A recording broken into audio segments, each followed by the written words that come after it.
அன்பின் பிதாவே, இந்த காலை வேலைக்கா உமக்கு நன்றி செலுத்துகிறோம். ஆண்டவரே, மை துதிக்கிறோம், ஸ்தோத்தரிக்கிறோம், நன்றி செலுத்துகிறோம். ஏசப்பா, நீங்க செய்த எல்லா நன்மைகளுக்கா உமக்கு நன்றி செலுத்துகிறோம்.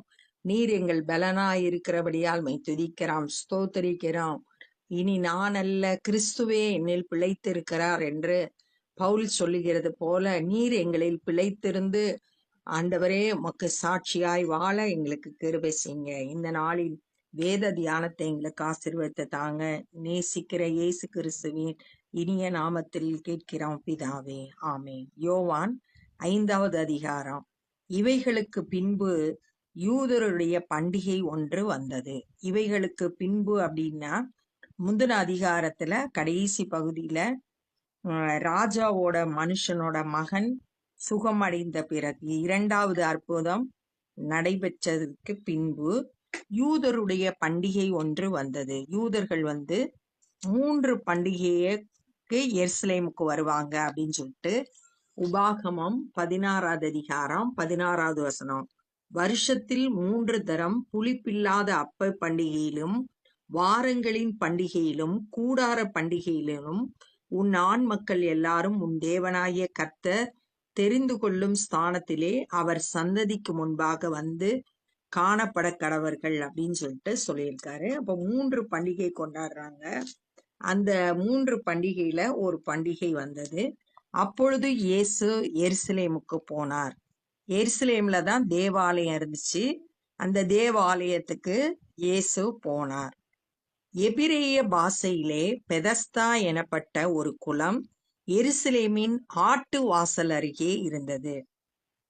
எருசலேம்ல 12 வாசல் இருந்தது. அதுல ஆட்டு வாசல் ஒரு வாசல். அந்த வாசல்ல ஒரு குளம் இருந்துச்சு. அதுக்கு வாசலுக்கு அருகே பெதஸ்தா அப்படின்னா ஹவுஸ் ஆஃப் மெர்சி, இரக்கத்தின் வீடு. அப்படிப்பட்ட அந்த பெதஸ்தா குளத்தருகே அதற்கு 5 மண்டபங்கள் உண்டு. அவைகளில் குருடர், சப்பானிகள், சூமின உருப்புடையவர் முதலான வியாதியஸ்தர் அநேகர் படுத்திருந்து, குருடர், பார்வையற்றோர், சப்பானி நடக்க முடியாதவங்க, சூமின உடையவர்கள் சரியாக செயல்பட முடியாதவங்க, சரியான தெளிவான பார்வை இல்ல, நடமாட்டம் இல்ல, சரியா செயல்பட முடியாத மற்றவர்களை சார்ந்து வாழக்கூடிய இந்த வியாதியஸ்தர் அநேகர் அங்க படுத்திருந்தாங்க. தண்ணீர் எப்பொழுது கலங்கும் என்று காத்து கொண்டிருப்பார்கள். அவங்க எதுக்கு காத்திருக்காங்கன்னா, அந்த குளத்தை சுத்திலும் தண்ணி எப்ப கலங்கும் அப்படின்னு அவங்களோட காத்திருப்பு காத்திருந்தாங்க. ஏனெனில் சில சமயங்களில் தேவதூதன் ஒருவன் அந்த குளத்தில் இறங்கி தண்ணீரை கலக்குவான். சில சமயங்களில், எப்பயாச்சும் நடக்கலாம், குறிப்பிட்டு இப்பதான் நடக்கும்னு சொல்ல முடியாது, சில சமயங்களில் நடக்கலாம். தண்ணீர் கலங்கின பின்பு யார் முந்தி அதில் இறங்குவானோ அவன் எப்பேற்பட்ட வியாதியஸ்தனாயிருந்தாலும் சொஸ்தமாவான்.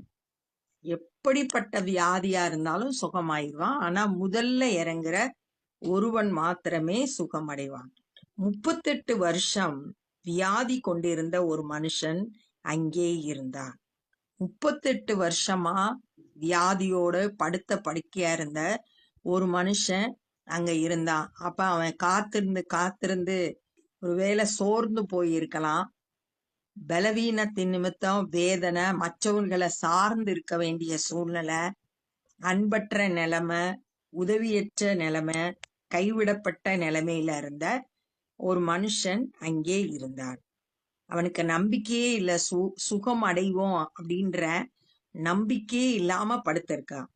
படுத்திருந்த அவனை இயேசு கண்டு, அவன் வெகு காலமாய் வியாதியஸ்தன் என்று அறிந்து, முதல்ல பாக்குறாரு. பார்த்த உடனே அவருக்கு தெரியுது அவன் ரொம்ப வருஷமா வியாதியா இருக்கிறான் அப்படின்னு. எப்படி சமாரியா ஸ்திரிய பார்த்த உடனே அவளுடைய வாழ்க்கை எப்படிப்பட்டதுன்னு இயேசு அறிந்து கொண்டாரோ, அது போல நாத்தான்வேலை பார்த்த உடனே கபடற்ற உத்தம இஸ்ரவேலர் அப்படின்னு சொன்னார். அப்படி அந்தரங்க வாழ்க்கையில நம்ம படுகிற வேதனைகள், நம்ம வாழ்க்கை எப்படி இருக்கு எல்லாம் இயேசுவுக்கு தெரியும். அவர் அறிந்து 38 வருஷமா அவன் கஷ்டப்படுறத அவர் அறிந்து அப்படின்னு சொல்லியிருக்கு. நம்மளோட சிந்தனைகளை அவர் அறிவார், நம்மளோட வேதனைகளை அவர் அறிந்திருக்கிறார். நம்ம வாயில சொல் பிறவாதற்கு முன்பே அதெல்லாம் அவருக்கு தெரியும். நம்மளுடைய நினைவுகளை அவர் அறிந்த தேவன். இப்ப இந்த வியாதியஸ்தன் ரொம்ப வருஷமா படுத்திருக்கிறான் அப்படின்றத அறிந்து அவனை நோக்கி சொஸ்தமாக வேண்டும் என்று விரும்புகிறாயா என்று கேட்டார். சுகம் அடையணும் விரும்புகிறாயா அப்படின்னு ஒரு கேள்வியா அவனை பார்த்து கேட்கிறார். அதற்கு வியாதியஸ்தன், ஆண்டவரே, தண்ணீர் கலக்கப்படும் போது என்னை குளத்தில் கொண்டு போய் விடுகிறதற்கு ஒருவரும் இல்லை. நான் போகிறதற்குள்ளே வேறொருவன் எனக்கு முந்தி இறங்கி விடுகிறான் என்றான். சுகம் அடையணுமா விரும்புகிறாயான்னு கேட்டதுக்கு அவன் பதில் என்ன சொல்றானா, இந்த குளத்துல இறங்கினாதான் சுகம் அடைய முடியும், அதுக்கு எனக்கு வாய்ப்பே இல்லை. 2 காரணம் சொல்றான். ஒண்ணு, என்னைய குளத்துல கொண்டு போய் விடுறதுக்கு எனக்கு ஹெல்ப் பண்றதுக்கு ஆள் இல்லை. 2வது, நான் போறதுக்கு முன்னாடியே வேற ஒருவன் போயிடுறான், அதனால என்னால சுகம் அடைகிறதுக்கு வாய்ப்பே இல்லை. தன்னுடைய நம்பிக்கையற்ற சூழ்நிலைய அழகா விளக்கி சொல்றான். இயேசு அவனை நோக்கி, எழுந்திரு, உன் படுக்கையை எடுத்துக்கொண்டு நட என்றார். இயேசு உடனே அவனை பார்த்து, எழுந்து உன் படுக்கையை எடுத்துக்கொண்டு நட அப்படின்னு சொல்றாரு. உடனே அந்த மனுஷன் சொஸ்தமாக்கி, இயேசு அந்த வார்த்தைய சொன்ன மாத்திரத்துல அவனுக்கு சுகம் உண்டாயிடுச்சு. ஆண்டவர் இயேசுவோட வார்த்தையில இருந்து வல்லமை வெளிப்பட்டு அவனை சொஸ்தமாக்குச்சு. தன் படுக்கையை எடுத்துக்கொண்டு நடந்து போனான். சுகமடைந்த அவன் படுக்கையை எடுத்துட்டு போறான். அந்த நாள் ஓய்வு நாளாய் இருந்தது. இந்த அற்புதம் நடந்தது ஓய்வு நாள் அன்று நடந்தது. ஆதலால் யூதர்கள் குணமாக்கப்பட்டவனை நோக்கி, இது ஓய்வு நாளாய் இருக்கிறதே, படுக்கை எடுத்துக்கொண்டு போகிறது உனக்கு நியாயம் அல்ல என்றார்கள். அவன் 38 வருஷமா பட்ட வேதனையிலிருந்து சுகம் பெற்றிருக்கா. அதை பார்த்து சந்தோஷப்பட வேண்டிய யூதர்கள் என்ன சொல்றாங்கன்னா, இது ஓய்வு நாள், நீ எப்படி படுக்கையை எடுத்துக்கிட்டு நடந்து போலாம்? ஏன் அப்படின்னா, யாத்ராகமம் 20வது அதிகாரம் 10வது வசனம், லேவியராகமம் 23வது அதிகாரம் 3வது வசனம், இதுல எல்லாம் ஓய்வு நாள்ல எந்த வேலையும் செய்யக்கூடாது அப்படின்னு சொல்லியிருக்கு. லேவியராகம் 23:3ல 6 நாளும் வேலை செய்ய வேண்டும், 7ஆம் நாள் பரிசுத்த சபை கூடுதலின் ஓய்வு நாள், அதில் ஒரு வேலையும் செய்ய வேண்டாம், அது உங்கள் ஸ்தலங்களில் எல்லாம் கர்த்தருக்கென்று ஓய்ந்திருக்கும் நாளாய் இருப்பதாக. இப்போ ஓய்வு நாள்ல நீ எப்படி உன்னோட படுக்கையை எடுத்துக்கொண்டு நடக்கிறது நியாயமா? அவன் செய்த வேலை என்னன்னா, அவன் படுக்கையை எடுத்துக்கொண்டு நடந்தான். அந்த வேலையை நீ செய்யக்கூடாது அப்படின்னு சொல்லிட்டு அவங்க நியாயப்பிரமாணத்தை கை கொள்ளணும் அப்படின்றதுலதான் அவங்க ரொம்ப கவனமா இருந்தாங்க. யூதர்கள் அவங்கிட்ட சொல்றாங்க. அவன் அவர்களுக்கு பிரதியுத்தரமாக, என்னை சொஸ்தமாக்கினவர் உன் படுக்கையை எடுத்துக்கொண்டு நடவென்று எனக்கு சொன்னார் என்றான். அவன் ஏன் அப்படி நான் எடுத்துக்கொண்டு நடக்கிறேன்னா, என்னை சுகமாக்குனவர் சொன்னாரு, அதனால நான் செய்தேன் அப்படின்னு சொல்லிட்டு சொல்றான். அதற்கு அவர்கள், உன் படுக்கையை எடுத்துக்கொண்டு நடவென்று உன்னுடனே சொன்ன மனுஷன் யார் என்று அவனிடத்தில் கேட்டார்கள். உன் படுக்கையை எடுத்துக்கொண்டு நடன்னு சொன்ன மனுஷன், எவ்வளோ பெரிய அற்புதம் நடந்திருக்கு. ஆனா அந்த அற்புதத்தை செய்த தேவனுடைய குமாரனை, இயேசு கிறிஸ்துவனுடைய வல்லமைய அவங்களால அறிந்து கொள்ள முடியல, குற்றப்படுத்துறாங்க. அந்த மனுஷன் யார் அப்படின்னு சொல்லிட்டு கேக்குறாங்க. தேவனோட வல்லமைய அவங்க அறிந்து கொள்ள முடியல. சொஸ்தமாக்கப்பட்டவன் அவர் இன்னார் என்று அறியவில்லை.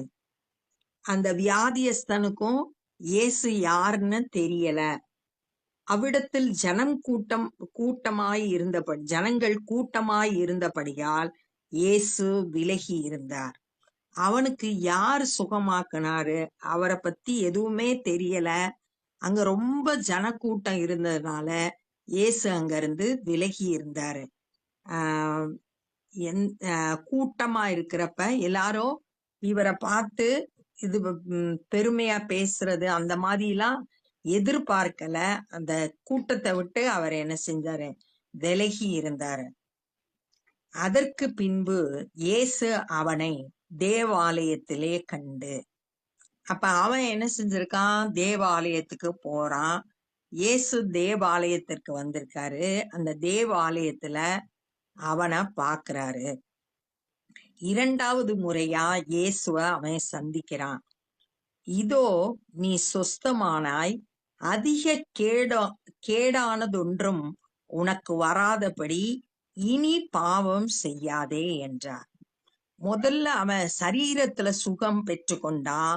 இப்ப ஆவிக்குரிய வாழ்க்கையில சுகத்தை ஆண்டவர் தர்றார். இனிமேல் பாவம் செய்யாதே.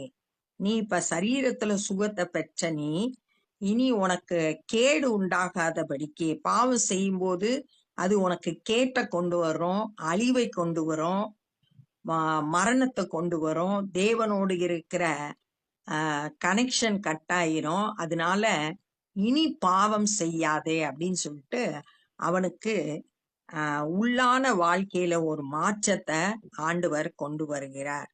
ஆவிக்குரிய வாழ்க்கையில ஒரு மாற்றம். முதல்ல சரீரத்துல சுகம் கிடைச்சிச்சு.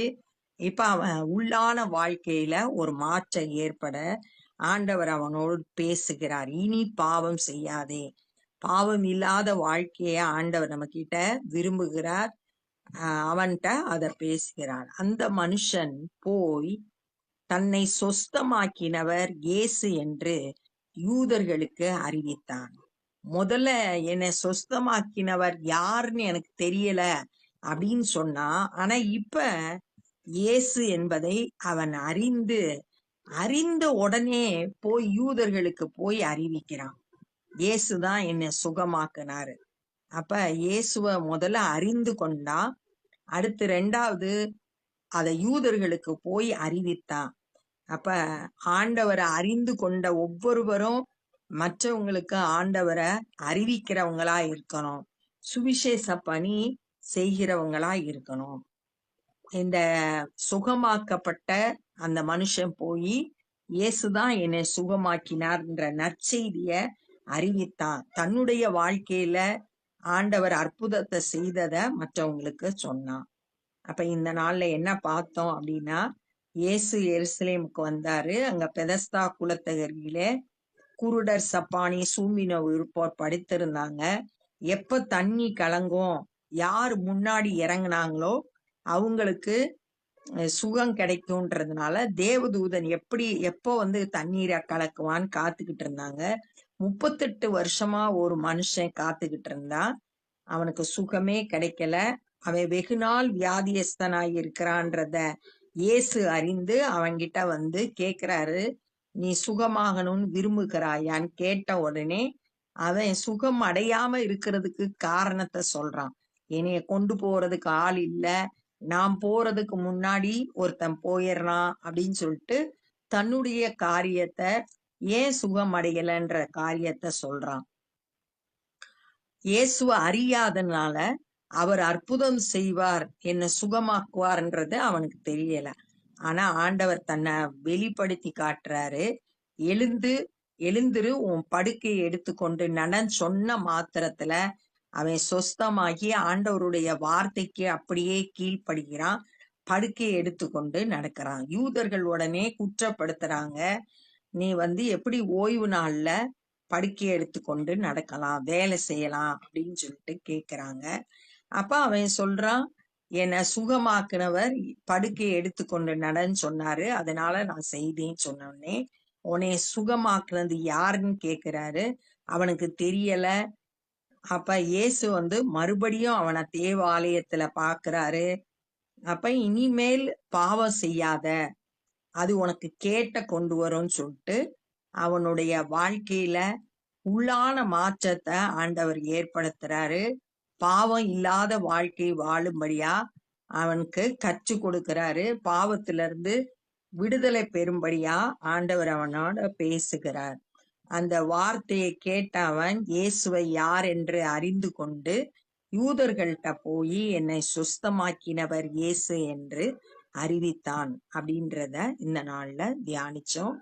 நம்மளும் கூட சுவிசேஷ பணி செய்யறதுக்கு அழைக்கப்பட்டிருக்கோம். நமக்கு ஆண்டவர் செய்த அற்புதத்தை மற்றவங்களுக்கு சொல்ல வேண்டியது நம்மளுடைய கடமை. இப்ப நம்ம ஜெபம் பண்ணுவோம். அன்பின் பிதாவே, இந்த நாள்ல நாங்க கற்றுக்கொண்ட அந்த வேத பகுதிக்காய் நன்றி செலுத்துகிறோம். இன்றைக்கும் நீ ஜீவனுள்ள தேவனாய் இருக்கிறீர், அற்புதங்களை செய்கிறீர். ஆண்டவரே, இன்னும் நாங்க உம்மை விசுவாசிக்க, உம்மிடத்திலிருந்து அற்புதங்களை பெற்றுக்கொள்ள கிருபை செய்யுங்க. ஆண்டவரே, மை துதிக்கிறோம், ஸ்தோத்திரிக்கிறோம். உம்முடைய அன்பையும் உம்முடைய வல்லமையும் உம்முடைய இரக்கத்தையும் உம்முடைய தயவையும் நாங்கள் அறிந்து உம்மை விசுவாசிக்க எங்களுக்கு கிருபை செய்யுங்க. ஆண்டவரே, உம்மிடத்திலிருந்து அற்புதத்தை பெற்றுக்கொண்ட நாங்கள் மற்றவர்களுக்கு உம்மை சொல்ல எங்களுக்கு பலன், கிருபை, ஞானம் தந்து வழி நடத்துங்க. இந்த நாள்ல சுவிசேஷ பணியை செய்கிற ஒவ்வொருவரையும் உம்முடைய கரத்தில் எடுத்து பயன்படுத்துங்க. அநேகர் சத்தியத்தை அறிந்து விடுதலை பெற்றுக்கொள்ள உதவி செய்யுங்க. இந்த நாள்ல நாங்க பார்த்தபடி அதிக கேடொன்றும் உனக்கு வராதபடி இனி பாவம் செய்யாதே என்று நீங்க சொன்ன வார்த்தையே எங்களுடைய இருதயத்துல பதித்தருளுங்க. எந்த உமக்கு பிரியமில்லாத காரியத்தையும் நாங்க செய்யாதபடிக்கு எங்களை காத்து கொள்ளும்படியா ஜெபிக்கிறோம். உம்முடைய கரத்துல எங்களை ஒப்பு கொடுக்கிறோம். நேசிக்கிற இயேசு கிறிஸ்துவின் இனிய நாமத்தில் கேட்கிறோம் பிதாவே, ஆமென். என் ஆத்துமாவே கர்த்தரை ஸ்தோத்திரி, என் முழுவலுமே பரிசுத்த நாமத்தை ஸ்தோத்திரி. என் ஆத்துமாவே கர்த்தரை ஸ்தோத்திரி, கர்த்தர் செய்த சகல உபகாரங்களை மறவாதே. ஆமென். God bless you.